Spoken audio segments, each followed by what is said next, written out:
பாருங்க. டிகோர் இருக்கு. ஆமா பாக்கிறீங்களா? பாருங்க. டிகோர்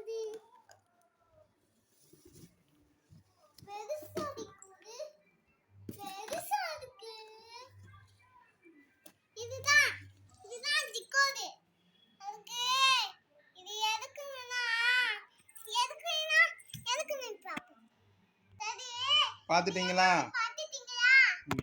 சப்ஸ்கிரைப் பண்ணுங்க. பெல் பட்டன் கிளிக் பண்ணுங்க. மறக்காம கமெண்ட். பெல் பட்டன் கிளிக் பண்ணுங்க. Thank you.